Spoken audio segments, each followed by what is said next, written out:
My name is Lisa Fithian, and I work with the Alliance of Community Trainers, the trainersalliance.org.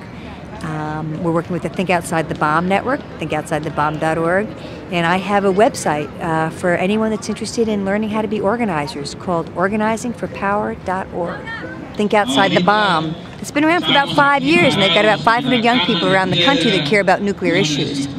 But in this past year, nuclear stuff is like, no pun intended, exploding at a whole new level. You know, about a year ago, President Obama was given a Nobel Peace Prize because he had a vision of a nuclear-free world. And so there's all this hope around the world that, man, finally, disarmament, abolition is ahead.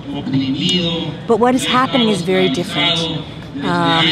He has proposed to quadruple our ability to build nuclear weapons. He wants to put more money in the budget for the expansion of this nuclear complex than any president in our history. There's a Think Outside the Bomb national tour, which is coming through Austin on June 14th, and it's going to be at the Vortex Theater over on Manor Road. And they've been going to communities around the country talking about these issues, trying to educate more young people, and trying to get more people involved in working against the nuclear destruction that we can't believe they're actually thinking to go there again. I mean, it's like a cost-benefit analysis, right? So while nuclear may appear clean, it doesn't have the smoke coming out of the stacks like the coal plants, or you're not going to see an oil spill like you see in BP. But if something goes wrong, Chernobyl, dead man's land. 3 Mile Island, devastation, right? And the entire process of the nuclear death cycle, if you want to talk about energy, I call it uranium mining. There's not been one case of water where they've done this in situ mining where after the process the water hasn't been contaminated, right? So there's that cost. Yeah. Then you have the half-life of the waste coming out of the power plants. It doesn't go away, and they don't know where to put it. And I'm learning a lot from this Think Outside the Bomb network because these young people do know what's going on. And there's some basic things that aren't really hard to figure out, like leaching uranium through your one aquifer or sole source of drinking water. Bad idea, right? 15,000 people. So it doesn't take much to say that's wrong. And it doesn't take much to stand up and say it's time to actually choose a different path. And there are different paths. There's no silver bullet to the crisis. There's no question, though, phasing into renewable, sustainable sources over time and moving away from these false solutions, these destructive energy sources, is going to make a big difference. But as long as we feel like we can continue to sustain our lifestyle, if we think we want to continue to maintain the lifestyle that we have and just grow, nothing is ever going to solve that problem, no matter what energy source, because it's not sustainable. So the truth is, we have to start making choices at an individual level, a family level, a community level, a national level, about how are we going to start cutting back? How are we going to use less? How are we going to stop buying everything all the time?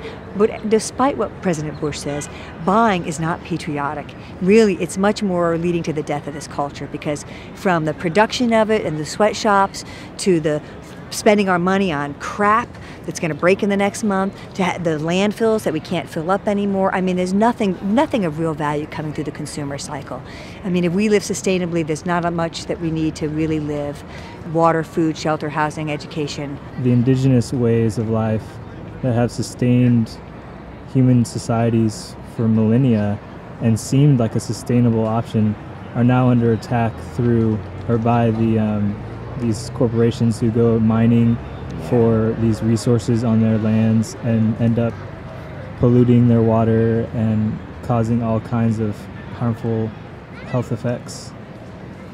Well, I mean, that is perhaps the greatest crime of all, the sort of essential genocidal practices of the global north against the global south to take the resources at any cost and without consciousness around destruction of cultures. These indigenous cultures do, in fact, offer a way out, whether it be from an understanding that you make decisions in a council where you sit in circles. You know, I do a lot of political work, and we like to, some of the ways that we organize models indigenous cultures, spokes councils, horizontal processes. In indigenous cultures, there's also making decisions that are in alignment for 7 generations forward. And how are we in alignment with the resources that we have locally and regionally, using only what we need, leaving no trace. I mean, there are ways to live lightly on this planet. It's not hard, you know, it's about breaking that addiction that we've all been hooked to, whether it be drugs, alcohol, TV, sugar. The entire culture that we live in the United States is about systemic addiction. And it's an addiction that is ultimately leading to our death. And so part of our process is waking up and being willing to begin to separate out by making different kinds of choices. And it's in little ways. Like I say to people, even when I train, you know, I'm principled, but I'm not perfect. Like generally speaking, I don't drink Coca-Cola. Right? They're killing the union workers in Colombia. It's bad for me. It's like all these different reasons. But you know, sometimes I have a rum and Coke. Right? I'm not going to beat myself up. But the more we can begin to stop buying into that and using all that less and creating, I talk about dismantling structures of oppression while creating structures of liberation. And so it's about doing both simultaneously. Again, I think your question is back to the indigenous communities, and that's part of the real, again, the crime and the tragedy of New Mexico, is that you've had these nations and pueblos that had been struggling to survive under attack in ways that most people don't know. I mean, even I didn't know New Mexico in many ways communities is considered a sacrifice state, right? Because there's been so much nuclear, uranium testing, like they write it off. And the whole populace is like dependent on those industries for their jobs and have to be bought into almost a company mentality. One of the important things that's happening in this project is that Think Outside the Bomb did their national conference in Albuquerque, and many indigenous people who came to speak by virtue of the region that they were in kept saying to people, we're looking to your generation to step up. We're tired, we've been trying. And these young people heard that too and began to build alliances and relationships, and that led to this project. And so is it like a grassroots kind of collective, or? It is much more of a grassroots collective. A lot of smaller groups coming together? It's a partnership. It's a Think Outside the Bomb, which is predominantly youth, nationally oriented, predominantly white, college educated. And then the organizations in New Mexico are the Tribal Environmental Watch Alliance, the Tewa Women United, Products de Aztlán, the Multicultural Alliance for a Safe Environment, and the Southwest Indigenous Uranium Forum. My collective, the Alliance for Community Trainers, is part of that partnership. And so we've been working together to put this whole project together. When Hurricane Katrina happened, I spent a year in New Orleans building a project called Common Ground Relief.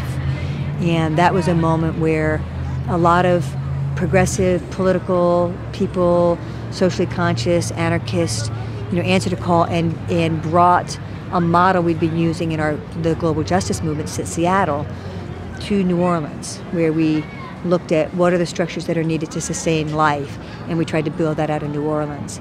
And it's different, but New Mexico is a similar sort of process. It's not in the same disaster that New Orleans was, but it's about college-educated youth using their privilege strategically to try and help an impacted community that has been invisible in many ways. There's generational trauma in New Mexico, and particularly within the Native American communities. And so in many ways, it's like this is yet another effort to try and evolve how we do work in building a new world, building relations and using our solidarity and privilege strategically. They call it the sacrifice state because they've written everyone off, but you know what? Mm-hmm. Those people want to live too, and those communities are desperately trying to survive. And Disarmament Summer is about how we can make a difference in this. So come on out and join us.